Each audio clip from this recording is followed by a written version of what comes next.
Alright, in this tutorial we're going to do a couple of different things here. First, we're going to resize and change the resolution of our existing picture so that we can start with a proper image size. We are going to learn how to import images into an existing image in Photoshop and create a layer mask using a selection tool. And we will also learn how to create a shadow in Photoshop so that as we are putting in other pictures into Photoshop, we can add that sense of reality as we are going to look for the light source and create a shadow. So the first thing we're going to do is change our resolution of our picture here.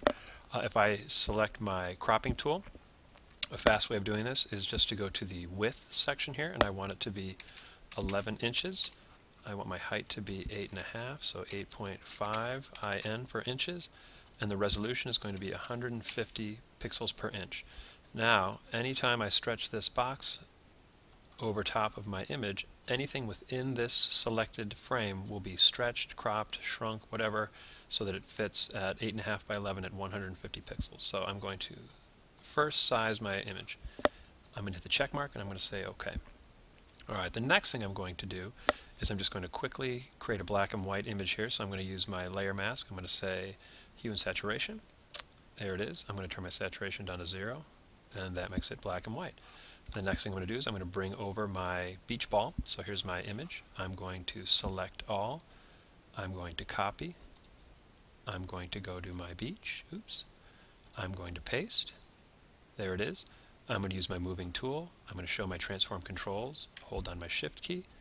And I'm going to shrink that beach ball down to a manageable size here so it seems like it fits into the picture. Just like so. I'm going to click my check mark to confirm my transformation. Alright, now I see that my beach ball is still in color. If I want to make my beach ball black and white, all I have to do is make sure that my layer is below the hue and saturation layer. So now all of a sudden it instantly turns black and white. Now, let's zoom in a little bit. So here's my beach ball. Now normally what I would do is I would go right to the layer mask right down here, and I would add a layer mask, and I would start painting. But the problem is that sometimes it takes a long time, or with the beach ball I have such a regular shape here.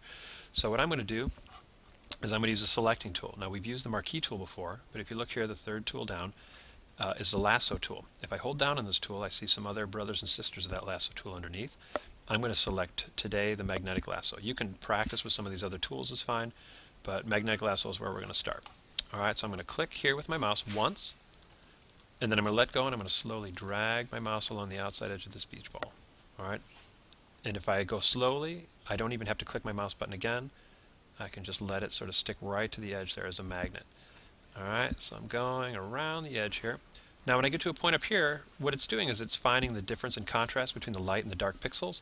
So as I get into this area up here, where all of a sudden I'm going to find lights and darks sort of becoming very similar, I can actually click my mouse and I can put in an extra anchor point in between. So here, like it's going to become very difficult, I'm going to start clicking my mouse button and I'm going to try to get it as clean as I can. Now I can always go back later and fix it, so I'm not too worried about being perfect. Now you can see that that little circle appears when I finish my loop like that, or if I just double click my magnetic lasso tool, it will close the loop. If you get into trouble at any time, just double click the lasso tool and it'll finish your selection and just go to select, deselect, and start over. Or you can use this is regular selection, this is adding to your selection, and this is subtracting from your selection. So you can use any or all that you need to do with that. But again, don't necessarily worry if it's not perfect, because you can always go back and fix it, no problem. Alright, so now what I'm going to do is I'm going to go down to my layer mask, and I'm just going to click the layer mask and watch what happens. Bam! Look at that. It automatically creates a layer mask for you, so you don't have to go and paint and do all that sort of stuff with it, right? You can see it has a pretty clean edge on the outside, but up here at the top it's a little bit bumpy, so all I'm going to do is, just as I would with my regular layer mask, I'm going to make sure the layer mask is selected. I'm going to put white on my brush. I'm going to shrink the size of my brush down a little bit, and I'm going to paint white right inside that layer mask, and it's going to be perfect. Alright. Again, I'm not going to take a ton of time to make this absolutely perfect, but you can go back and forth with the sharpness of your brush, etc., etc. You can adjust that. Don't forget also under masks, this tab right here, you can go to mask edge, and I can refine the mask edge here. So here's with the picture on it is fine. I can contract and expand that a little bit, so that makes it a little cleaner. If I go this way, you see that white halo. This way I can subtract that white halo a little bit, so then it looks even cleaner and more real. I can feather the edge of it a little bit so it's a softer edge, etc., etc. Alright, so there we go. So that doesn't look too bad. So now if I zoom out, use my magnifier here, and I got a beach ball floating above the beach. Now the problem with this is that there's no shadow, right? You can see the shadow of the umbrella cast here by the light, but there's no shadow for the umbrella. So what I'm going to do is I'm going to make a copy of this beach ball. So to do that, instead of just duplicating this layer, because this has the white edge on it, I'm going to right click on my layer mask. I'm going to say add mask to selection. So that creates that dotted line around here. Now, important step here, I'm going to click on the beach ball. So I want to make sure I click off of this, or I'm just going to copy this white circle. I'm going to click to the beach ball, so I collect the beach ball. I'm going to say edit copy. I'm going to say edit paste. And then bingo, bango, there's my beach ball. All right, I got two beach balls going on here. Now I want to make this look like a shadow, and this is where the artistic part of this comes in. You're just going to have to observe some shadows and see what they look like. So I'm going to smash this ball down flat like this, so it's a shadow. I'm going to move it here because I'm going to look at the light source coming in this direction here, right? So I'm going to move this shadow so it looks like it matches the umbrella. All right, I might even make it a little bit larger because, as I know, when the ball leaves the ground, the shadow gets larger and larger the further away it gets, and it gets a little softer as an edge. Let's bring it up just a little bit. I'm going to accept my transformation, and there I have my shadow. Now, normally, I would put a layer mask on here. I want to make this shadow really dark. It's not dark enough. Normally, I would do a layer mask down here, but the problem with that is it's going to make the whole thing change. So I'm just going to go back up here, old school, to Image, Adjustments.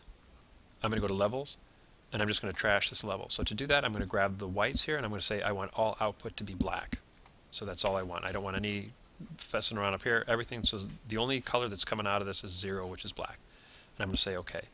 Now that's a great shadow, but it's way too dark. It's more like a hole. So to adjust the density of that shadow, I'm going to go up here where it says opacity. I'm going to go to opacity. I'm going to turn down the opacity a little bit so that it looks like it matches, maybe 41. You know, again, there's no right answer here specifically. I'll say 45%. So that looks like it's about the same. So when I click this, you can see it's still that black layer, but it's sort of semi-transparent. All right. Then finally, what I'm going to do is this edge becomes a little bit harsh sometimes. So I'm going to go to Filter. I'm going to say Blur, and I'm going to say Gaussian Blur. And I'm going to take this blur and I'm going to move it to the right a little bit. And I'm going to go just like that. All right. So that's really all you have to do. Now I'm going to go, if you've had enough, oh, and then the other thing too is to make sure, if you want to make sure the shadow's behind it, so like if I have my ball here, and I move the ball on top, see the way the shadow's in front of the ball? All I need to do there is just take layer 2 and drag it below layer 1. See the way it went behind? So the layer order does matter. All right, but I kind of like my ball floating in the air, so I'm going to bring it up here again. But now my ball seems to be floating in the background, right? And I'd like to increase the contrast of the ball in the background. But the problem is, if I just make a layer mask here, it's going to shoot up. Here, let's do one here. If I just say levels right here, and I adjust the levels, it's going to adjust the levels for everything. And you know, and honestly, maybe that's not such a bad thing. In this picture, it looks okay, but it's making everything too dark. All right, so let's get rid of that layer. And what I'm going to do is check this out. All right, I'm going to right-click on the layer mask. Right, I'm going to say Add Mask to Selection. So I right-clicked here, and it's selected my layer again. Now watch what happens when I go to my Levels layer mask. Bam! Right, it totally made a duplicate. So just like outlining it, it already selected just the beach ball in my layer mask. So now when I adjust this, check that out, right? It's only the beach ball in there. How cool is that, right? It's getting a little hot in there, changing all the things here. So I'm going to push these back around a little bit. A little bit goes a long way, right? There we go. So that, check that out. Before, after, much, much better.